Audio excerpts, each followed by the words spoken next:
भारताची संविधान हे भारतीय लोकशाहीचे आत्मा असून त्याप्रमाणे आपली वाटचाल असावी, असे प्रतिपादन प्राचार्य शंकर वनमाने यांनी नागणसूर येथील एच.जी. प्रचंडे माध्य व उच्च माध्यमिक प्रशालेत संविधान दिन निमित्ताने केली. कार्यक्रमाच्या अध्यक्षस्थानी ज्येष्ठ प्राध्यापक इरणा धानशेट्टी होते. याप्रसंगी कु. अंजली धानशेट्टी, कु. सौदर्या माशाळकर यांनी मनोगत व्यक्त केली. प्रा. चिदानंद मठपती, प्रा. सूर्यकांत कडबगावकर यांनी संविधानाचे महत्त्व पटवून दिले. यावेळी विद्यार्थी व विद्यार्थिनी मोठ्या संख्येने उपस्थित होते. व्यासपीठावर सौ. सुनीता बंदीछोडे, संजयकुमार गंगदे, प्राध्यापक प्रशांत नागुरे, बसवराज कोळी, बसवराज धानशेट्टी, शरणू मणुरे, वृषाली सोनटक्के, बेबी प्रचंडे, चन्नवीर कल्याण आदी मान्यवर उपस्थित होते. कार्यक्रम यशस्वी करण्यासाठी प्रमिला शिवगुंडे. ಭಾರತದೊಳಗೆ ಜಾರಿ ಬಂತು. ಸಂವಿಧಾನ ಅಂದ್ರೆ ಏನು, ಸಂವಿಧಾನ ಉದ್ದೇಶ ಏನು, ಸಂವಿಧಾನ ಏತಕ್ಕಾಗಿ ಮಾಡಿದ್ರು, ಮತ್ತೆ ಎಲ್ಲಾ ದೇಶದೊಳಗೆ ಸಂವಿಧಾನ ಅವ, ಮತ್ತೆ ನಮ್ಮ ದೇಶದ ಸಂವಿಧಾನ ಬೇರೆ ಯಾಕದ. ಇಡೀ ದೇಶದಲ್ಲಿ ಇರ್ತಕ್ಕಂಥ ಜಗತ್ತಿನಲ್ಲಿ ಇರ್ತಕ್ಕಂಥ ಸಂವಿಧಾನವನ್ನು ನೋಡಿದಾಗ ಎಲ್ಲಕ್ಕಿಂತ ಬೃಹತ್ ಮತ್ತು ಲಿಖಿತ ರೂಪದ ಸಂವಿಧಾನ ಯಾವುದು, ಭಾರತ ದೇಶ ಸಂವಿಧಾನ. ಈ ಸಂವಿಧಾನ ಲಿಖಿತ ಮತ್ತು ಬೃಹತ್ ಪ್ರಮಾಣದ ಸಂವಿಧಾನ 1950 ಜನವರಿ 26ರಂದು ಭಾರತ ದೇಶಕ್ಕೆ ಸಮರ್ಪಣೆ ಆಯಿತು. ಇಲ್ಲಿ 1,46,485 ಶಬ್ದಗಳು ಇದರೊಳಗೆ, ಸಂವಿಧಾನದೊಳಗೆ 1,46,485 ಶಬ್ದಗಳವ. 251 ಪುಟಗಳವ संविधानदೊಳಗ. 251 251 फुटाचे आहे संविधान. 32 किलोचं संविधान आहे. 32 किलो संविधान ಅದ. ಈ ಸಂವಿಧಾನ ರಚನೆ ಮಾಡಬೇಕಾದ್ರೆ 2 ವರ್ಷ 11 ತಿಂಗಳು 18 ದಿವಸ ಕಾಲಾವಕಾಶ ಬೇಕಾಗಿತ್ತು. ಆಳೆಗ ಡಾಕ್ಟರ್ ರಾಜೇಂದ್ರ ಬಾಬು ಪ್ರಸಾದ್ ಅವರು ಸಂವಿಧಾನದ ಒಂದು ಅಧ್ಯಕ್ಷರು. ಅವರು ಈ ಸಂವಿಧಾನ ರಚನೆ ಮಾಡುವ ಸಲುವಾಗಿ ಇಂಗ್ಲೆಂಡ್, ಅಮೆರಿಕ ಕೆಲವೊಂದು ದೇಶಗಳು ಹೋಗಿ ಆಯಾ ದೇಶದ ಸಂವಿಧಾನವನ್ನು ನಾವು ಆಯ್ಕೆ ಮಾಡಿಕೊಂಡು ಅಮೆರಿಕ ಮತ್ತು ಇಂಗ್ಲೆಂಡ್ ಸಂವಿಧಾನವನ್ನು ಮುಂದಿಟ್ಟುಕೊಂಡು ನಮ್ಮೆ ಮತ್ತು ಅನಮ್ಯ ವಿಚಾರ ಮಾಡಿ ಬೃಹತ್ ಸಂವಿಧಾನವನ್ನು ರಚನೆ ಮಾಡಿದ್ರು. ಆಗ 64 ಲಕ್ಷ ರೂಪಾಯಿ ಖರ್ಚಾಯಿತು ಸಂವಿಧಾನ ರಚನೆ ಮಾಡಬೇಕಾದ್ರೆ.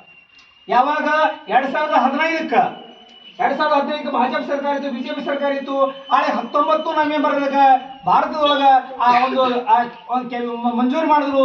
26 ಈ ಒಂದು ನವೆಂಬರ್ ದಿವಸ ಇದು ಸಂವಿಧಾನ ದಿವಸ ಅಂತೇಳಿ ನಾವು ಆಚರಣೆ ಮಾಡ್ಬೇಕಂತೇಳಿ ದೇಶದ ತುಂಬ ಒಂದು GR ತೆಗೆದ್ರು. ಈ ಸಂವಿಧಾನ ದಿವಸ ನಾವೇನ್ ಮಾಡ್ತೀವಿ, 26 ನವೆಂಬರ್ ಅಂತ ಆಚರಣೆ ಮಾಡ್ತೀವಿ. ನಾವೆಲ್ಲರೂ ಸಹಿತ ಕೈ ಮುಟ್ಟಿ ಕೈ ತಟ್ಟಿ ಅದನ್ನ ಗೌರವಿಸ್ತೀವಿ. ನಾವು ಕೋರ್ಟ್ ಕಚೇರಿ ಒಳಗೆ ಹೋದೆವು ಅಂದ್ರೆ ಆ ಕೋರ್ಟ್ ಮೆಟ್ಟಲ್ ಹೇರಿದಾಗ ಅದನ್ನ ಮುಟ್ತಾರ ಸಂವಿಧಾನ ಸಾಕ್ಷಿಯಾಗಿ. ಯಾಕಂದ್ರೆ ಸಂವಿಧಾನ ಏನದ, ಭಾರತದೊಳಗ ಜಾತಿ ಮತ ಕುಲ ಗೋತ್ರ ಪಂಥ ಇವೆಲ್ಲ ಒಂದೇ, ನಾವೆಲ್ಲ ಒಂದು, ನಾವೆಲ್ಲ ಬಂದು, ನಾವೆಲ್ಲ ಒಂದು, ನಾವೆಲ್ಲ ಹಿಂದೂ ಅಂತಕ್ಕಂಥ ತತ್ವವನ್ನ ಬೋಧನೆ ಮಾಡ್ತಕ್ಕಂಥ ಸಂವಿಧಾನ ಭಾರತ ಸಂವಿಧಾನದ. ಇಂಗ್ಲೆಂಡ್ದೊಳಗ ಅನನ್ಯ ಸಂವಿಧಾನ ಇಲ್ಲ. ಭಾರತ ದೇಶದೊಳಗೆ ನೋಡಿದಾಗ ಬೃಹತ್ ಸಂವಿಧಾನದ ಇದರೊಳಗ ಯಾವುದೇ ಜಾತಿ ಮತ ಪಂಥ ಗೋತ್ರಗಳ ಒಂದು ವಿಚಾರ ಮಾಡಲಾರದೆ ಬೃಹತ್ ಪ್ರಮಾಣದ ಸಂವಿಧಾನ ರಚನೆ ಮಾಡಿರ್ತಕ್ಕಂಥ ಅದು ಡಾಕ್ಟರ್ BR ಅಂಬೇಡ್ಕರ್ ಅವರ ತಂಡ ಹಾಗೂ ಅವರೆಲ್ಲ ಒಂದು ಪರಿಶ್ರಮಕ್ಕೆ ಮತ್ತೊಮ್ಮೆ ನಾವು ಸಮಸ್ತ ಭಾರತೀಯರಾಗಿ ಶಿರವಣಿದ್ದೀವಿ. ಈ ಒಂದು ವೇದಿಕೆ ಮೇಲೆ ಸಂವಿಧಾನ ಕುರಿತಾಗಿರ್ತಕ್ಕಂಥ ವಿಚಾರ ಹೇಳಲು ನನಗೆ ಎರಡು ಅವಕಾಶ ಮಾಡಿಕೊಟ್ಟಿದ್ದಕ್ಕಾಗಿ ಸಂಸ್ಕೃತಿಗೆ ವಿಭಾಗಕ್ಕೆ ಧನ್ಯವಾದ ಹೇಳ್ತೀನಿ. ಮತ್ತೊಮ್ಮೆ ಈ ಸಂವಿಧಾನ ದಿವಸ ಚಿರಾಯವಾಗಲಿ. ನಾವು ನೀವೆಲ್ಲರೂ ಸಹಿತ ಸಂವಿಧಾನಕ್ಕೆ ಗೌರವ ಕೊಡೋಣ, ಸಂವಿಧಾನವನ್ನು ರಕ್ಷಣೆ ಮಾಡೋಣ, ಸಂವಿಧಾನ ಹಾದಿಯಲ್ಲಿ ನಡೆಯೋಣ ಅಂತ ಹೇಳಿ ನಾನು ಎರಡು ಮಾತುಗಳನ್ನು ಮುಗಿಸ್ತೇನೆ. ಜೈ ಹಿಂದ್, ಜೈ ಭಾರತ್. प्रतिष्ठा राष्ट्राची एकता आणि एकात्मता यांचे आश्वासन देणारी बंधुता प्रवर्धित करण्याचा संकल्पपूर्वक निर्धार करून आमच्या संविधान सभेत आज दिनांक 26 नोव्हेंबर 1949 रोजी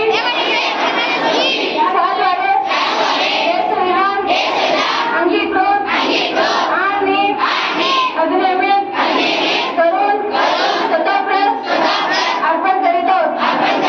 जय हिंद. अंजली धानशेट्टी इयत्ता 8वी ब मध्ये शिकत आहे. आज 26 नोव्हेंबर संविधान दिन. तर आपण संविधान दिन साजरा करण्यासाठी येथे जमलो आहोत. प्रथम तुम्हा सर्वांना भारतीय संविधान दिनाच्या हार्दिक शुभेच्छा. भारतीय संविधान हे 26 नोव्हेंबर 1949 रोजी पूर्ण होऊन स्वीकारले गेले. आंबेडकर यांच्या स्मृतीला विनम्र अभिवादन करून बंधूंनो, आज 26 नोव्हेंबर संपूर्ण देशभर आज संविधान दिन साजरा केला जातोय. त्या अनुषंगाने आपणही आपल्या प्रचारामध्ये हा दिवस मोठ्या उत्साहाने साजरा करतोय. तर तत्पूर्वी आपल्याला 1-2 घोषणा द्यायच्या आहेत. जसं आपण हर घर तिरंगा म्हणलोय, तसं मी म्हणेन हर घर, तुम्ही म्हणायचं संविधान. हर घर मी म्हणेन, तुम्ही म्हणायचं संविधान. मी म्हणेन आमचा अभिमान, तुम्ही म्हणायचं आमचं संविधान. मग मी म्हणेन आमचं संविधान, तुम्ही म्हणायचं आमचं स्वाभिमान. अशा पद्धतीने आपल्याला या ठिकाणी घोषणा द्यायच्या आहेत.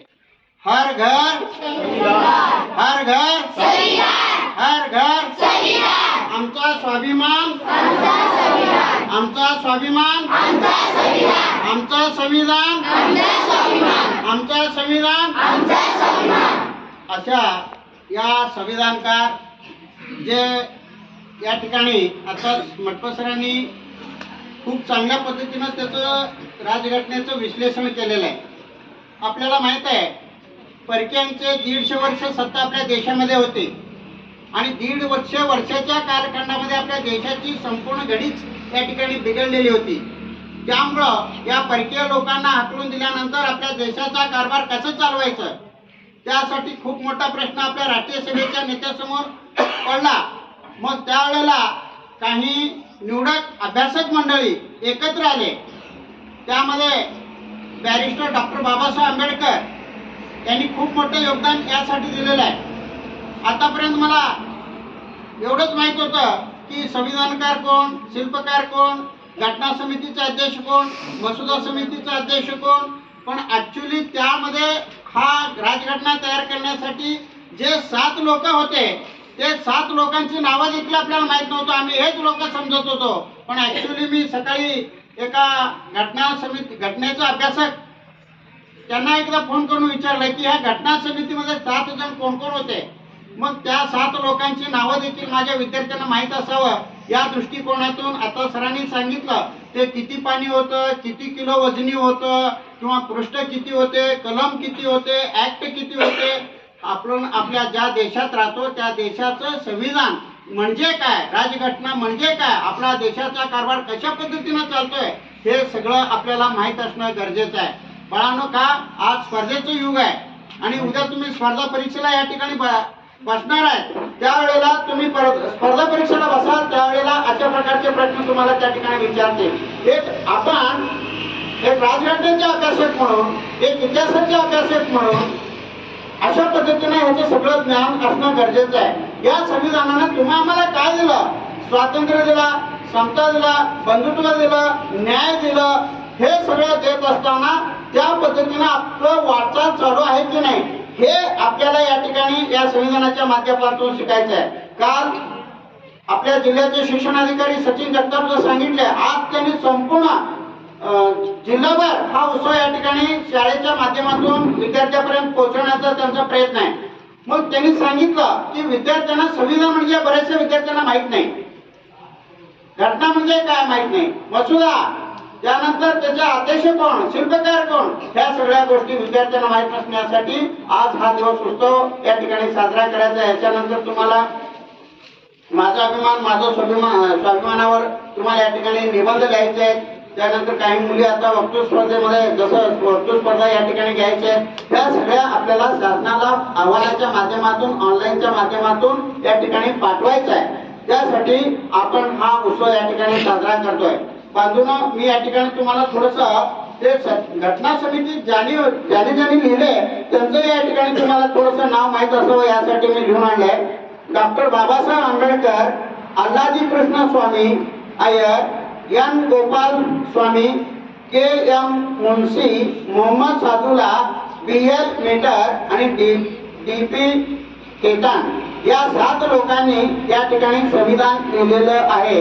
आणि या संविधानाचं पहिल्यांदा प्रस्ताव कोणी केला असेल तर आपल्या स्वतंत्र भारताचे पहिले राष्ट्रपती पंडित जवाहरलाल नेहरू यांनी प्रस्तावना केली आणि त्यानंतर या संविधानाचे प्रास्ताविकेचे घटना समितीचे अध्यक्ष म्हणून डॉक्टर राजेंद्र प्रसाद होते आणि मसुदा तयार करण्याचं काम हे कोणी केलं तर बाबासाहेबांनी केलं. अशा पद्धतीने वेगवेगळ्या समितीचे वेगळे अध्यक्ष म्हणून या ठिकाणी काम करत असताना या 7 लोकांचं मात्र या ठिकाणी खूप मोठं योगदान आहे. मग हे सगळं बाबासाहेबांच्यावरच का पडलं तर याचे बरेचसे लोक या ठिकाणी थोडस वयोमानानुसार आजारी पडले. मग आजारी पडल्यानंतर हे संपूर्ण लिहिण्याचं काम मात्र या ठिकाणी डॉक्टर बाबासाहेब आंबेडकरांनी या ठिकाणी केलेलं आहे. म्हणून यामध्ये साधारणतः मला वाटतं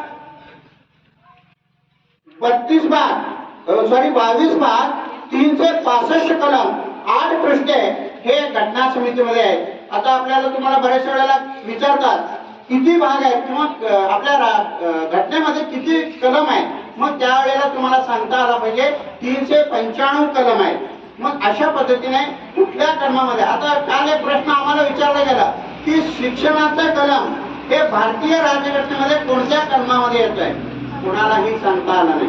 म्हणून आपल्याला या ठिकाणी सखोल अभ्यास करायचा आहे आणि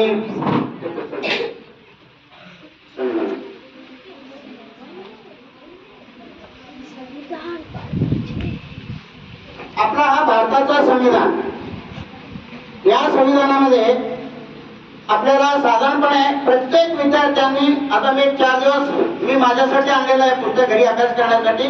तरी पण मी 7-8 दिवस मी आपल्या प्रशालेच्या ग्रंथालयामध्ये ठेवणार आहे. ज्यांना बघायचं असेल त्या ठिकाणी विविध मॅडमकडे जावा आणि पुस्तक बघा. त्यात कलम किती आहेत पृष्ठ किती आहेत ऍक्ट किती आहेत आणि ते कोणी लिहिलंय हे सगळं तुम्ही त्या ठिकाणी पहा. त्यानंतर ज्यांनी याच्यासाठी योगदान दिलंय अशा लोकांचे देखील या ठिकाणी इथं पृष्ठभागावर त्यांचे फोटो पण आहेत पहा. मग अशा पद्धतीनं आपल्याला कमीत कमी आपल्या भारतीय